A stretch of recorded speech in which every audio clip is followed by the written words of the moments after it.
Friends, welcome back to new quantum classes. Myself Sanjay Kumar, chemistry expert. Earlier I have given you a lot of matter of p block element. Lot of matter of p block element. As you know that it was some consequences. That is why I did not make another videos. But today I brought you a very fantastic video for you. That is a last portion of a p block element. As we know that in 12th class or for a different kind of a competitive examination, we know that there are six groups of p block elements. So now today I would like to discuss 18 group element. So 18, everyone know that at 18 group elements are known as a noble gases. Noble gases means a special type of element or selective elements which have a special kind of properties. Okay, so as you can see that the notes is also over here, but I would like to tell you very important things in this video. First of all, I would like to again welcome back to my quantum classes, new quantum classes channel, and please subscribe my channel and press bell icon, as well as you have to share my video or with your friends. Okay, for knowledgeable video for improve your knowledge. Now 18 group element also like my video. तो हम सबसे पहले ये देखते हैं 18 group element. So we know that noble gases elements are present in 18 group element. That's why we are discussing about noble gases element. And the members of the family are helium. मतलब इस 18 group के element में कौन कौन सी element पाए जाते हैं? तो as we know that helium, neon, argon, krypton, xenon. ठीक है, तो ये सारे के सारे एलिमेंट पाए जाते हैं. एक और इम्पोर्टेंट बात है कि जो आपका रेडॉन होता है, radon is a radio active element. ठीक है, all of them are mono atomic gases. ये सारे के सारे एलिमेंट जितने भी नोबल गैसेस एलिमेंट होते हैं सारे के सारे मोनो एटॉमिक होते हैं. Mono atomic means only one atom is present in helium, only one atom is present in neon, only one atom present in argon, as well as in krypton, xenon, etcetera. Okay, now we know that the general electronic configuration of this group is a ns2p6. It means that in S subcell 2 electrons are present, and in p subcell 6 electrons are present. So simply we can say that its outermost orbits are filled. Octet is completed except helium. Helium के अंदर helium का atomic number ही आपका 2 होता है. Otherwise जो electronic configuration है और जब हम देखते हैं तो उसमें आउटर मोस्ट ऑर्बिट के अंदर 8 इलेक्ट्रॉन्स होते हैं. ठीक है, अच्छा, अब हम आगे तो इसे हम ऐसे भी कह सकते हैं कि इनके ऑक्टेट हमेशा कंप्लीट होते हैं. जब ऑक्टेट कंप्लीट होंगे तो उससे फ़ायदा क्या होगा? फ़ायदा ये होगा कि ये कम रिएक्टिव होंगे. और अभी क्या हुआ है कि जीनॉन के कुछ कंपाउंड्स लेबोरेटरी में बनाए गए, तब से ये बोला जाता है कि these elements are noble gases, not a unreactive और I think less reactive. Okay, that is why. Now come to the important point, occurrence का मतलब ये है कि ये जो आपके helium, neon, argon, krypton, xenon, radon हैं, तो उनकी कितनी परसेंटेज होती है जो हमारे आसपास पाई जाती है. तो मैं आपको बता दूं कि with the exception of radon को छोड़ के, क्योंकि रेडॉन Rn जो आपका होता है, ये रेडॉन जो होता है ये आपका रेडियो एक्टिव एलिमेंट है. ठीक है, अब कोई भी पदार्थ रेडियो एक्टिव तब होता है जब उसमें न्यूट्रॉन और प्रोटॉन का जो रेशियो होता है वो 1 से ज़्यादा हो जाता है. तो ऐसा ही रेडॉन के केस में होता है. All other noble gases are formed to the present in a elemental state, और बाकी के जो होते हैं वो एलिमेंटल स्टेट होते हैं. So we are aware of the fact that total volume of a noble gases in the atmosphere of the sun is about 1%। अगर हम एटमॉस्फेरिक कंडीशन देखें तो 1% ही आपके नियॉन, आर्गन, क्रिप्टन, हीरोन पाए जाते हैं। ठीक है। Helium has also been found to be present in natural gas, okay, to be extend 2 to 7%। जो आपका हीलियम होता है उसकी परसेंटेज थोड़ी सी ज़्यादा होती है उसमें, उस 1% में जो सबके लिए होता है। अब इसके लिए मैं आपको बताऊं कि कुछ इम्पोर्टेंट वो होते हैं ओर्स जिनके अंदर आपके रेडियो एक्टिव मिनरल्स होते हैं, जैसे मोनोजाइट होता है। क्या होता है? Monazite, ZITE। इसे पॉज करके आप नोट कर लें। ठीक है। एक होता है सेवाइट, क्लेवाइट, CLEVITE। ये कभी कभी ऑप्शनल क्वेश्चन में पूछ लेते हैं। और एक होता है pitch blend, PITCH blend, BLEND। तो इनके अंदर रेडियो एक्टिव एलिमेंट्स पाए जाते हैं। जैसे आपका हीलियम है, HE है ना, नियॉन है और आर्गन है। ये भी कुछ ट्रेसेस मात्रा में पाए जाते हैं। कहाँ पर? जैसे स्प्रिंग वाटर नहीं होती, स्प्रिंग वाटर। स्प्रिंग वाटर का मतलब जैसे बहुत सारे झरने अलग अलग एरिया में अलग अलग झरने होते हैं, तो वहाँ पर ये पाए जाते हैं। ठीक है। अगर हम इनका परसेंटेज देखें कि हीलियम का, नियॉन का, आर्गन का, क्रिप्टन का, जीनॉन का और रेडॉन का परसेंटेज कितना पाया जाता है, तो मैं थोड़ा सा डेटा बता देता हूँ आपको। हीलियम, नियॉन, आर्गन, क्रिप्टन और आपका XE और रेडॉन, ठीक है, इनका कुछ परसेंटेज। तो हीलियम पाया जाता है 5.2 के आसपास, 18.2 के आसपास नियॉन पाया जाता है, 93.4 है ना के आसपास ये पाया जाता है। आर्गन, क्रिप्टन पाया जाता है 1.1 के आसपास और जीनॉन 0.09 के आसपास पाया जाता है। और ये ट्रेसेस का मतलब बहुत। अगर हम इस अमाउंट को देखें तो ये हम कैसे मेजर कर रहे हैं? पार्ट पर मिलियन, पार्ट ppm कह सकते हैं। और जिसे हम 10⁶ मतलब कोई एरिया है जिसके अंदर एयर है, पदार्थ है, सॉलिड है, जिसमें 10⁶ एटम के बराबर नंबर ऑफ एटम्स हैं, उनमें से इनका परसेंटेज ये है। इतनी बात क्लियर हो गई। अब हम थोड़ा सा आगे बढ़ते हैं और ये देखते हैं कि क्या करना है। देखो, अब हमने ये परसेंटेज तो देख लिया, लेकिन सबसे इम्पोर्टेंट पार्ट है इस टॉपिक का, वो है कैसे हम आइसोलेशन करें नोबल गैसेस का। देखो, आइसोलेशन का मतलब ये होता है कि हम एक्सट्रैक्शन कैसे करें। तो हमने 9th क्लास के अंदर एक इम्पॉर्टेंट टॉपिक्स पढ़े थे, उन टॉपिक के नाम थे फ्रैक्शनल डिस्टिलेशन। तो फ्रैक्शनल डिस्टिलेशन एक ऐसी प्रोसेस है, फ्रैक्शनल है ना डिस्टिलेशन। तो ये एक ऐसी प्रोसेस है जिसमें फ्रैक्शनल कॉलम से जो एयर होती है, वो एटमॉस्फेरिक एयर होती है, उससे नाइट्रोजन, ऑक्सीजन है ना, नाइट्रोजन, ऑक्सीजन, कार्बन डाइऑक्साइड, इन सब को एक्सट्रैक्ट कर लिया जाता है, निकाल लिया जाता है। और बचा हुआ जो रेजिड्यू होता है, अब हम रेजिड्यू की बात कर रहे हैं, रेजिड्यू जो बचता है, उस रेजिड्यू को सबसे पहले तो हम लिक्विड में कन्वर्ट करते हैं। काय में, किस में कन्वर्ट करते हैं? लिक्विड में। अब लिक्विड में कन्वर्ट करेंगे तो कौन सी प्रोसेस होगी? इसे बोलेंगे लिक्विफैक्शन। तो लिक्विफैक्शन से इसे लिक्विड में कन्वर्ट कर दिया। लिक्विड में कन्वर्ट करने के बाद एक डीवार नाम का, DEWAR'S नाम का एक बल्ब होता है। इसके अंदर, दीवार नाम के बल्ब के अंदर जो आपका कोकोनट होता है, कोकोनट है ना, कोकोनट का चारकोल यूज किया जाता है। चारकोल, अभी आप एक चैप्टर पढ़ेंगे जिसे हम एडजप्शन कहते हैं। एडजप्शन वाले जो सरफेस केमिस्ट्री है, उसमें एडजप्शन की प्रोसेस बताई गई है। तो यहाँ पर उसी चारकोल के अंदर चारकोल को भर दिया जाता है और सारी गैसेस को डाल देते हैं। तो हीलियम है ना लिक्विड में कन्वर्ट नहीं होता, बाकी की सारी गैसेस लिक्विड में कन्वर्ट हो जाती हैं, जैसे आर्गन है, क्रिप्टन है, नियॉन है, जीनॉन है, ये आपका कन्वर्ट हो जाता है। किस में कन्वर्ट हो जाता है? लिक्विड में।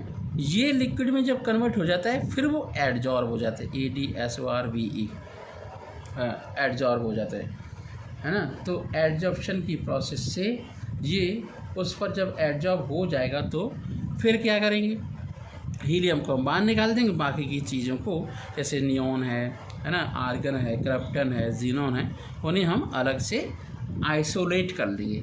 तो ये पूरी होल प्रोसेस आइसोलेशन की प्रोसेस होती है और नोबल गैसेस को इसी मेथड से आइसोलेट करते हैं। ये थोड़ा सा डिटेल था। एक और तरीका होता है, जैसे मान लीजिए हमने 88 रेडियम लिया, देखिए 88 रेडियम लिया, 226 इसका मास होता है। अगर इसमें से एक हीलियम निकल जाता है 86, रेडॉन बचा रह जाता है और 222 आपका इसका मास हो जाता है और एक हीलियम का एटम बाहर निकल। ये रेडियो एक्टिव चैप्टर है, उसका एक पार्ट है। तो अल्फा पार्टिकल रिलीज होते हैं। तो कहने का मतलब ये हुआ, अगर हमें रेडॉन बनाना है तो हम रेडियम से बना सकते हैं। सब जानते हैं सेकंड ए ग्रुप का एलिमेंट है रेडियम, ठीक है। तो ये एक्सट्रैक्शन का एक मेथड हो गया। अब चलिए हम थोड़ा सा और आगे इसका स्नैप्स ले लें और जो भी मैंने आपको समझाया है, ठीक है। तो जो आपका सेपरेशन ऑफ नियॉन गैसेस है, इसे तो आप डायग्राम आप की ज़रूरत नहीं है, वो जो मैंने प्रोसेस आपको बता दिया। चलिए थोड़ा सा और आगे से करते हैं। अगर हम इनर्ट गैसेस के एलिमेंट्स की बात करें तो उनकी कॉन्फ़िगरेशन का जनरल फार्मूला होता है NH2P6, ठीक है। Except radon all other noble gases are found as a elemental state. ये मैं आपको बात बता चुका हूँ, जो मैंने लिखा हुआ है मैं थोड़ा सा बता सकता हूँ। तो रेडियम जैसे मोनोजाइट के अंदर, कैलोवाइट के अंदर पिच ब्लेंड, ये PITCH है, PITCH है, तो पिच ब्लेंड के अंदर पाया जाता है। Helium neon argon spring of water में पाए जाते हैं। यहाँ पे हमने परसेंटेज भी लिख रखा है कि helium neon argon krypton xenon का क्या परसेंटेज होता है। For separation Dewar bulb we use, और इस डीवार बल्ब के अंदर क्या करते हैं, एक्टिवेटेड कोकोनट का चारकोल भर दिया जाता है, जिसमें एडजप्शन की प्रोसेस होती है, ठीक है। और उसे हम इन इनर्ट गैसेस को आगे से निकाल लेते हैं। ये मैंने रिएक्शन आपको समझाई दी है कि रेडियम से हम रेडॉन को बना सकते हैं, ठीक है। अब हम इम्पोर्टेंट टॉपिक पे आते हैं। उस इम्पोर्टेंट का टॉपिक का नाम है इलेक्ट्रॉनिक कॉन्फ़िगरेशन। तो जब हम हीलियम का इलेक्ट्रॉनिक कॉन्फ़िगरेशन करते हैं तो 1s2 होता है, नियॉन का करते हैं तो 1s2 2s2 2p6 होता है, नियॉन आर्गन का करते हैं तो 3s2 3p6, और क्रिप्टन का करते हैं तो 4s2 3d10 होता है और 4p6 लास्ट में होता है। तो ये आपका जीनॉन का और रेडॉन का इलेक्ट्रॉनिक कॉन्फ़िगरेशन हो गया। चलिए अब ये इम्पोर्टेंट बात समझने के बाद आगे थोड़ा सा देखते हैं। अगर हम एटॉमिक रेडियस की बात करें तो down the group atomic radius हमेशा इंक्रीज होती है। अब क्यों इंक्रीज होती है, क्योंकि हीलियम के अंदर एक सेल है, ठीक है। कितनी शेल है, ओनली 1। इसमें कितनी शेल है, 2। जब सेल का नंबर बढ़ेगा तो न्यूक्लियस से आउटर मोस्ट ऑर्बिट तक की डिस्टेंस इंक्रीज हो जाएगी, ठीक है। तो आर्गन का अगर हम देखें तो उसमें 3 होती हैं, 4 होती हैं, 5 होती हैं, 6 सेल होती हैं। तो सेल के आधार पर ये होता है। अगर हम मेल्टिंग पॉइंट की बात करें तो अप टू डाउन इंक्रीज होता है, बॉइलिंग पॉइंट भी अप टू डाउन इंक्रीज होता है। सबसे पहले कुछ साइंटिस्ट ने मिलकर के जीनॉन और प्लेटिनम फ्लोराइड के कुछ कम्प्लेक्स कंपाउंड बनाए थे सबसे पहले। इसी के आधार पर ये बताया गया कि वैसे तो सारे के सारे एलिमेंट कैसे होते हैं, इनएक्टिव होते हैं, नॉन रिएक्टिव होते हैं, रिएक्शन होती नहीं, कंपाउंड पाए नहीं जाते। लेकिन इनके आधार पर इन कंपाउंड के जब बनाया गया है ना, जीनॉन के कुछ कंपाउंड बनाए गए तो उससे पता लगा लिया गया कि कुछ कंपाउंड की हम सिंथेसिस कर सकते हैं, ठीक है। तो मैंने यहाँ पे एक चार्ट बनाया है। इस चार्ट के अंदर मैंने आपको इलेक्ट्रॉनिक कॉन्फ़िगरेशन दिखाया है आउटर मोस्ट ऑर्बिट में, ठीक है। ये उनकी बात कर रहे हैं जहाँ पर डी ऑर्बिटल पाया जाता है। तो आर्गन से स्टार्ट होता है, उनकी ऑक्सीडेशन स्टेट ज़्यादा बढ़िया हो सकती है। और जो आपका हीलियम नियॉन है तो उसमें तो डी ऑर्बिटल होता नहीं है, तो ज़्यादा पॉसिबिलिटी नहीं है। लेकिन आप जानते हो कि जीनॉन, जिसका एटॉमिक नंबर, जीनॉन का एटॉमिक नंबर 54 है, तो इस एटॉमिक नंबर का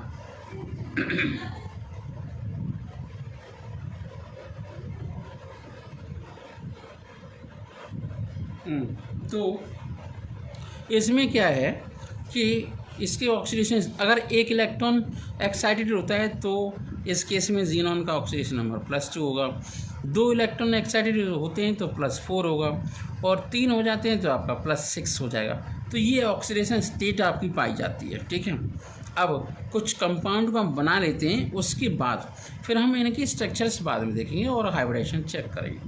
इस टॉपिक में हाइब्रिडेशन इंपॉर्टेंट है। तो XeF2 के साथ रिएक्शन करता है इन प्रेजेंस ऑफ निकल ट्यूब, तो XeF2 बन जाता है ज़ीनॉन डाइफ्लोराइड, ठीक है। Xenon excess amount of fluorine के साथ रिएक्शन करता है तो ज़ीनॉन टेट्राफ्लोराइड बनता है। ज़ीनॉन 3F2 के साथ रिएक्शन करता है तो ज़ीनॉन ट्राईहेक्साफ्लोराइड बनता है। लेस क्रिस्टलाइन सॉलिड्स होते हैं ये आपके, और ये थोड़े से सबलाइम भी होते हैं, ठीक है। अब मान लीजिए XeF2 आपके पास है, हाइड्रोजन के साथ रिएक्शन किया है ना, तो ये आपका हाइड्रोजन फ्लोराइड बना सकता है। तो हाइड्रोजन फ्लोराइड बनाने का भी एक सब्स्टिट्यूट हो गया। ज़ीनॉन हेक्साफ्लोराइड को वाटर के साथ रिएक्शन करोगे तो ज़ीनॉन ऑक्साइड बनेगा, ठीक है। और ज़ीनॉन टेट्राफ्लोराइड को रिएक्शन करोगे तो बट हाइड्रोजन के साथ तो हाइड्रोजन फ्लोराइड बनेगा। ज़ीनॉन टेट्राफ्लोराइड के साथ रिएक्शन करोगे तो आपका ज़ीनॉन ट्राई ऑक्साइड बनेगा, ठीक है। तो ये आपकी रिएक्शंस हैं। इसके बाद अगर हम देखें कि ज़ीनॉन हेक्साफ्लोराइड अगर वाटर के साथ रिएक्शन करता है तो ज़ीनॉन ऑक्सीट्राफ्लोराइड बनेगा, ज़ीनॉन डाइफ्लोराइड बनेगा, ठीक है। इस तरीके से केमिकल रिएक्शन होती हैं। और अब हम बात इम्पोर्टेंट क्या है ये देखते हैं, स्ट्रक्चर्स कब क्या कैसी हाइब्रिडेशन होगी और क्या कंडीशन होगी हाइब्रिडेशन की। जैसे अगर हमने XeF2 लिया, ठीक है, तो एक इलेक्ट्रॉन एक्साइटेड कराना पड़ेगा XeF2 के लिए, तो हाइब्रिडेशन आपकी sp3d होगी, लेकिन शेप लीनियर होगी। ये मैं आपको अभी बता रहा हूँ, फिर मैं आपको ड्राइंग करके बताऊँगा। XeF4 है तो इसकी हाइब्रिडेशन sp3d2 होगी, और ये जो इसकी शेप होगी, ज्योमेट्री होगी, वो होगी स्क्वायर प्लेनर। कैसी होगी? स्क्वायर प्लेनर, ठीक है। अगर हम XeF6 की बात करें तो इसकी हाइब्रिडेशन sp3d3 होगी, डिस्टॉर्टेड होगा और ऑक्टाइडल डिस्टॉर्टेड होगा, ठीक है। अगर हम XeO3 की बात करें तो पिरामिडल होगा, हाइब्रिडेशन sp3 होगी। XeOF2 की बात करें तो हाइब्रिडेशन sp3d होगी, टी शेप। XeOF4 की बात करें तो sp3d2 होगी, स्क्वायर प्लेनर इसकी शेप होगी। ये सारी स्ट्रक्चर में बना करके हाइब्रिडेशन करके अभी आपको सब सिखाऊंगा, ठीक है। इससे पहले थोड़ा सा और आगे बढ़ते हैं। तो इससे पहले कुछ चीज़ें देख लेते हैं। जैसे He है तो ये ऑब्जर्वेशन बलून्स, मतलब ऑब्जर्वेशन बलून का मतलब ये हुआ, हम थोड़े से यूजेस देख लेते हैं। हीलियम बहुत काम की चीज़ है, ये हल्की होती है, किसी बलून में कुछ भी लिख के ऊपर छोड़ दो तो उससे हम ऑब्जर्वेशन कर सकते हैं, जैसे समुद्र के किनारे पर, पहाड़ों के किनारे पर, कुछ भी। इट इज़ नियॉन इन्फॉर्मेशन, हाँ ये आपका नॉन इन्फॉर्मेशन होता है, मतलब हीलियम जलती नहीं है। मिक्सचर ऑफ ऑक्सीजन और हीलियम को ऐसे लोगों को दे दिया जाता है सिलेंडर में जो डाइविंग करते हैं, वाटर में जाते हैं। और हीलियम और ऑक्सीजन का 1:4 is also use these days for curing asthma. हाँ, अगर किसी को सांस की बीमारी हो जाती है, अस्थमा की बीमारी हो जाती है, तो वो यूज कर सकता है। It is use as a covalent in atomic reactions, as a covalent atomic reactions में यूज होता है। Liquid helium use as a cryogenic fluid की तरह यूज होता है लिक्विड हीलियम, ठीक है। अब हम नियॉन की बात करते हैं। Neon in a fluorescent lamp for advertising, तो नियॉन लैम्प आपने पढ़े होंगे, है ना, तो सुने होंगे, देखे होंगे। तो नियॉन लैम्प का यूटिलाइजेशन साइन वाइन के लिए यूज किया जाता है, और किसी दुकान की प्रचार के लिए, जैसे शॉप होती है, ज्वेलरी की शॉप है ना, साड़ी की शॉप है, कोई और भी शॉप है, लैपटॉप की शॉप है, वाइन की शॉप है, तो उसमें शाइन बना दिया जाता है, चमकदार होती है, ठीक है। इन सोडियम वेपर लैम्प के अंदर यूज होती है। आर्गन, है ना, इन मेटल फिलामेंट में आर्गन यूज होती है, जैसे इलेक्ट्रिक बल्ब नहीं होता तो उसमें आर्गन और नाइट्रोजन गैस भर दी जाती है, क्योंकि ये कम रिएक्टिव होती है। मिक्सचर ऑफ Hg और आर्गन इन फ्लोरेसेंट ट्यूब, बहुत सारी फ्लोरेसेंट ट्यूब होती हैं जो इंडिकेशन के लिए होती हैं। क्रिप्टन और जीनोन होते हैं, वो यूज होते हैं हाई स्पीड फोटोग्राफी में, बहुत तेज़ी से जो स्पीडली फोटोग्राफी की जाती है उसमें यूटिलाइजेशन होता है। एट एयरपोर्ट क्रिप्टन फील्ड है ना लैंप यूज होते हैं, क्रिप्टन फील्ड लैंप। तो radon is use for treatment of cancer. Radon तो सब जानते हैं कि कैंसर की ट्रीटमेंट के लिए यूटिलाइजेशन होता है। It is also use for treatment of cancer and it is also use for scientific research. Radon का यूटिलाइजेशन साइंटिफिक रिसर्च के लिए यूज होता है। ठीक है, ये मैंने पूरी कहानी बता दी है, बस इतना ही है इस चैप्टर के अंदर, है ना। अब मैं केवल आपको स्पेशली स्ट्रक्चर्स बताऊंगा, सारे जितने भी स्ट्रक्चर्स होते हैं, है ना, इनर्ट गैस वाले। तो मैं स्टार्ट करता हूँ XeF2 से। कहाँ से स्टार्ट करता हूँ? XeF2 से। तो पहले मैं XeF2 की हाइब्रिडाइजेशन करूँगा, उसके बाद फिर मैं थोड़ा सा आगे आपको समझा दूँ। तो ये आपके नोबल गैसेस के कुछ कंपाउंड्स हैं, उनकी स्ट्रक्चर समझना बहुत ज़रूरी है। तो सबसे पहला कंपाउंड मैं ले रहा हूँ Xe। तो पहले मैं Xe का इलेक्ट्रॉनिक कॉन्फ़िगरेशन करूँगा। जब मैं Xe का इलेक्ट्रॉनिक कॉन्फ़िगरेशन करूँगा तो वो होगा आपका 5s और 5p 5d। ठीक है, तो 5s एक ऑर्बिटल है, 5p में 3 ऑर्बिटल हैं, 5d वैकेंट है। ये ग्राउंड स्टेट है, ग्राउंड स्टेट। ठीक है, एक समझा दूंगा, बाकी के अपने आप ही आपको समझ में आ जाएंगे। तो ये कंडीशन है, ऑर्बिटल पूरी तरीके से भरे हुए हैं इनके px। अब यहाँ तो कुछ हो नहीं सकता, तो XeF2 के लिए, है ना, सेंट्रल एटम XeF2 है, तो 2 अनपेड इलेक्ट्रॉन चाहिए। तो इस इलेक्ट्रॉन को हमें यहाँ पर पहुँचाना है, एक्साइट करना है। तो एक्साइटेड करना पड़ेगा। एक्साइटेशन के बाद एक इलेक्ट्रॉन को तो आप यहाँ पे शो करा दो, 1 इलेक्ट्रॉन को, मतलब एक d ऑर्बिटल में इलेक्ट्रॉन पहुँच गया। यहाँ पर इलेक्ट्रॉन हो गया अनपेयर्ड, ये आपकी पेयर्ड है। तो जब ये कंडीशन होगी तो 3 तो लोन पेयर आपको मिल गए। ठीक है, 3 लोन पेयर, और हाइब्रिडेशन आपको हो गई sp3d। हाइब्रिडेशन क्या है? sp3d। अब शेप हो जाएगी लीनियर। ठीक है, क्यों हो जाएगी? Because there are 3 lone pairs. कितने लोन पेयर हैं? 3। तो XeF यहाँ पर, एक F यहाँ पर। एक लोन पेयर आप ऐसे दिखा सकते हो, एक लोन पेयर आप ऐसे दिखा सकते हो, एक लोन पेयर आपका ऐसे दिखा सकते हो। तो ये आपकी स्ट्रक्चर और एज वेल एज की ज्योमेट्री है, इसे समझना बहुत ज़रूरी है।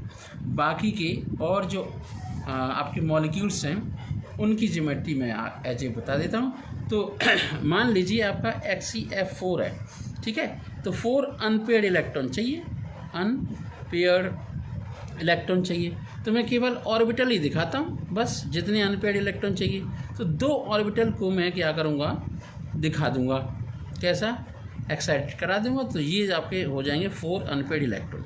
जब 4 अनपेयर्ड इलेक्ट्रॉन होंगे तो 2 ऑर्बिटल यहाँ पे डी के भर जाएंगे, 3 आपके खाली रहेंगे, इससे कोई मतलब नहीं है। अब ये देखो कौन कौन से ऑर्बिटल पार्टिसिपेट कर रहे हैं। तो ऑर्बिटल 1 S का, 3 P के और 2 D के आपके यूटिलाइज हो रहे हैं। अभी देखना 2 D के यूटिलाइज हो रहे हैं। तो हाइब्रिडेशन हो गई आपकी sp3d2। शेप होनी चाहिए ऑक्टाहीड्रल, लेकिन ऑक्टाहीड्रल नहीं होती, होती है स्क्वायर प्लेनर। कैसी होती है? Square planar. ठीक, तो इसे हम दूसरे कलर से बना लेते हैं। मान लीजिए आपका ये Xe है, ये F है, ये F है, ये F है। ठीक है, ये तो हो गया स्क्वायर। अब जो आपके लोन पेयर हैं, है ना, लोन पेयर को मैं ऐसे दिखा देता हूँ। लोन पेयर, एक ऊपर अबव द प्लेन, एक बिलो द प्लेन। तो ये आपकी स्ट्रक्चर हो गई XeF4 की। ऐसे ही आपका XeF6 हो जाएगा। XeF6, इसमें इस इलेक्ट्रॉन को भी हम एक्साइटेड करा देंगे। तो हमारे पास एक लोन पेयर बचेगा। कितने लोन पेयर बचेंगे? 1। और हाइब्रिडेशन हो जाएगी बेटा sp3d3। कितनी हो जाएगी? sp3d3। अब सारे के सारे एक फ्लोरीन यहाँ, एक यहाँ, एक यहाँ, एक यहाँ पर, एक यहाँ पर, एक यहाँ पर। ठीक है, अब अगर हम इसकी शेप बनाएं तो डिस्टॉर्टेड ऑक्टाहीड्रल ऐसे हो जाएगा। ये फ्लोरीन आपके स्क्वायर प्लेनर में, ठीक है, एक फ्लोरीन आपका ऊपर, एक fluorine below the above the plane, एक बिलो द प्लेन। तो ये हो गया डिस्टॉर्टेड ऑक्टाहीड्रल। तो ये आपकी हाइब्रिडेशन के पैटर्न थी। ठीक है, अब बाकी और भी मॉलिक्यूल हैं, उनकी भी स्ट्रक्चर्स मैं आपको समझा देता हूँ। ये मैं आपको इसलिए बता रहा हूँ, और जब ये वीडियो बन जाएगा उसके तुरंत बाद मैं एक और वीडियो बनाने वाला हूँ। वो वीडियो होगा ऑप्शनल क्वेश्चन के लिए और कुछ एनसीईआरटी के क्वेश्चन की सॉल्यूशन के लिए। अभी बनाने वाला हूँ कुछ टाइम में, तो अभी आपको वीडियो दूसरा मिलेगा। ठीक है, कनेक्टेड होगा। 3 मॉलिक्यूल्स और हैं जिनकी स्ट्रक्चर बताते हैं। ठीक है, इसके साथ साथ एक और वीडियो मैं आपको बनाने वाला हूँ पी ब्लॉक एलिमेंट में जितने भी इलेक्ट्रॉनिक आपके वो होते हैं केमिकल रिएक्शंस हैं उनके लिए। तो मैं अब लेता हूँ XeO2। ठीक है, XeO3 ले लेते हैं। तो मान लीजिए सेंटर में Xe ले लो। ठीक है, अब ये मैंने सेंटर में Xe ले लिया और double bond oxygen, double bond oxygen, double bond oxygen, और दिखा दो आप एक लोन पेयर। ठीक है, ब्लैक कलर का ये दिखा दिया, लोन पेयर दिखा दिया। तो ये पिरामिडल हो गया। कैसा हो गया? पिरामिडल। ठीक है, हाइब्रिडेशन आपकी sp3 रहेगी, पिरामिडल। अब बात करते हैं दूसरे मॉलिक्यूल की, जिसे हम कहते हैं XeOF2। XeOF2 इसकी हाइब्रिडेशन sp3d रहेगी। ठीक है, हाइब्रिडेशन कैसे रहेगी? sp3d। और जब हम इसे बनाएंगे तो फ्लोरीन हमेशा एक्सिस पर होता है। ठीक है, फ्लोरीन कहाँ पर होता है? एक्सिस पर। तो इसे ऑक्सीजन को यहाँ दिखाएंगे। तो कैसा लग रहा है ये? T shape. कैसा है ये? T shape. ठीक है, और एक लोन पेयर आपका यहाँ पर और एक लोन पेयर यहाँ पर। ठीक है, 2 लोन पेयर रहेंगे क्योंकि 2 इलेक्ट्रॉन 2 ऑर्बिटल को आपने एक्साइटेड कराया था।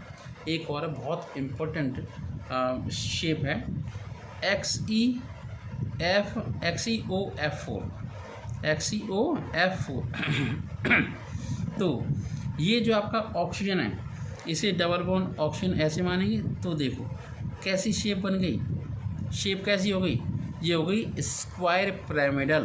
कैसी होगी? Square pyramidal. ओके, तो आज के वीडियो के लिए इतना ही काफ़ी है। मैं आपसे एक बार फिर गुजारिश करता हूँ, समझाता हूँ कि आप ज़ीरो ग्रुप एलिमेंट को जिस तरीके से मैंने आपको समझाया वैसे आप कर लीजिए, तो आपको बहुत बेनिफिट मिलने वाला है। सारे स्ट्रक्चर्स मैंने आपको बता दिए, केमिकल रिएक्शंस ज़्यादा से ज़्यादा मैंने बता दिए। अब मैं इससे रिलेटिव कुछ ऑप्शनल क्वेश्चन बताऊंगा। ठीक है, अब मैं क्या करूंगा मैं आपके लिए एक बात बताने वाला हूँ। नेक्स्ट वीडियो जो आने वाला है वो ऑप्शनल क्वेश्चन केमिकल रिएक्शन के लिए। तो thank you so much for watching my video. Always please subscribe and share with your friends for more details. Like my video, okay, and press bell icon for more details. अभी कुछ problem थी health की, इस वजह से video नहीं बनाया था। अब आगे से वीडियो बनाएंगे। Thank you so much, have a nice day.